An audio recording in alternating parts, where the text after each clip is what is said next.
menyebut tentang kebijakan politik pemerintahan Jepang ketika menduduki Indonesia. Adapun nanti materinya agar lebih paham dan komplit supaya kalian pahami, itu bisa kalian saksikan di video berikut. Selamat menyaksikan. Awal pendudukan Jepang di Indonesia. Beberapa saat setelah serangan Jepang atas Pearl Harbor, Amerika Serikat menyatakan perang terhadap Jepang. Belanda melalui Gubernur Jenderal Tjada van Starkenborgh turut menyatakan perang terhadap Jepang. Pernyataan perang kedua negara tersebut diikuti dengan pembentukan pasukan gabungan yang disebut dengan ABDACOM, American, British, Dutch, Australian Command. Pasukan gabungan tersebut merupakan himpunan dari pasukan Amerika Serikat, Inggris, Belanda, dan Australia yang bertujuan untuk menghadapi gerakan invasi tentara Jepang. Keberhasilan Jepang menghancurkan Pearl Harbor menambah semangat dan kepercayaan diri untuk menguasai wilayah Asia Pasifik. Dalam melancarkan serangannya, Jepang membagi kekuatan pasukannya menjadi dua, yaitu Angkatan Darat atau Rikugun dan Angkatan Laut atau Taigun.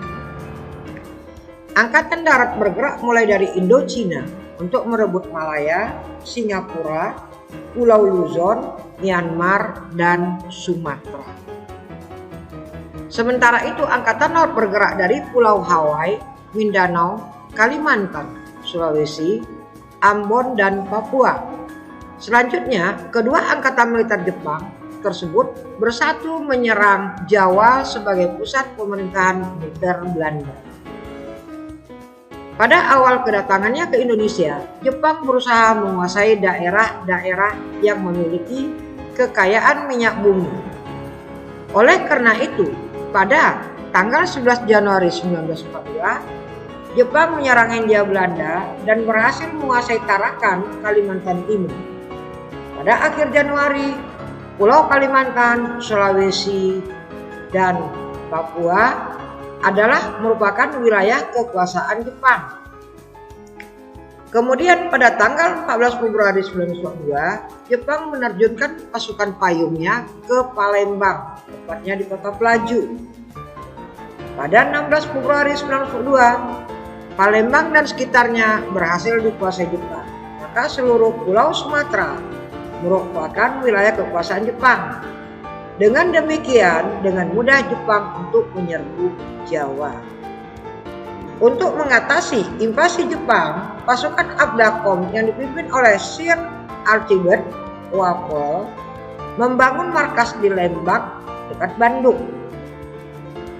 ABDACOM dibagi menjadi beberapa kekuatan, yaitu 3 resimen infanteri Belanda di Jawa Barat, 3 batalion Australia dengan dukungan 2 kompi lapis baja di Jawa Barat, 1 kompi Taruna Akademi Militer Kerajaan KMA di Jawa Barat, Korps Pendidikan Perwira Cadangan atau KORO di Jawa Barat, 4 batalion infanteri di Jawa Tengah, serta 3 batalion pasukan bantuan Indonesia dan 1 batalion marinir.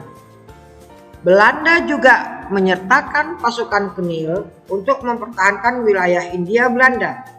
Pasukan Kenil dipimpin oleh Jenderal Hatterpoten. Masuknya Jepang ke Pulau Jawa diawali dengan pertempuran di Laut Jawa. Dalam pertempuran ini, Angkatan Laut Jepang menghancurkan pasukan gabungan Belanda, Inggris, dipimpin oleh Laksamana Karel Doorman. Sisa-sisa pasukan dan kapal Belanda yang berhasil lolos terus melarikan diri menuju Australia.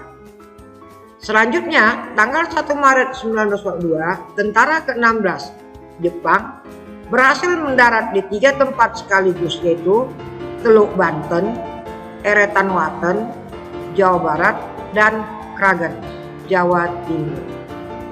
Setelah pendaratan tersebut pada tanggal 5 Maret 1942, Batavia dinyatakan sebagai kota terbuka. Keberhasilan merebut Batavia dilanjutkan dengan invasi ke arah selatan dan berhasil menduduki Bogor. Tentara Jepang mulai bergerak dari Kalijati ke arah Bandung tanggal 5 Maret 1942. Pasukan Jepang menyerbu Bandung dari arah utara. Ciater menjadi tempat pertama yang digempur oleh Jepang yang menyebabkan tentara Belanda harus mundur ke Lembang. Akan tetapi, Belanda juga tidak berhasil mempertahankan Lembang. Maka, pada tanggal 7 Maret 1942, Jepang berhasil menguasai Lembang. Belanda meminta penyerahan lokal kepada Jepang. Akan tetapi, Jenderal Hitoshi Imamura meminta penyerahan total dari semua pasukan sekutu yang ada di Indonesia. Apabila tuntutan tersebut tidak dipenuhi, Jepang mengultimatum akan mengebom kota Bandung dari udara. Akhirnya, pada tanggal 8 Maret 1942, Belanda menyerah tanpa syarat kepada Jepang melalui penandatanganan kapitulasi Kalijati dari Letnan Jenderal Hatterpotten kepada Letnan Jenderal Hitoshi Imamura. Peristiwa penandatanganan tersebut menandai pendudukan Jepang di Indonesia dimulai. Sekian dan terima kasih. Oke, itu tadi mengenai materi kebijakan atau pemerintahan politik Jepang atau Dai Nippon di Indonesia. Adapun bisa Bapak simpulkan sedikit di mana Jepang melakukan propagandanya dengan 3A, yaitu Nippon Cahaya Asia, Nippon Pelindung Asia, dan Nippon Pemimpin Asia.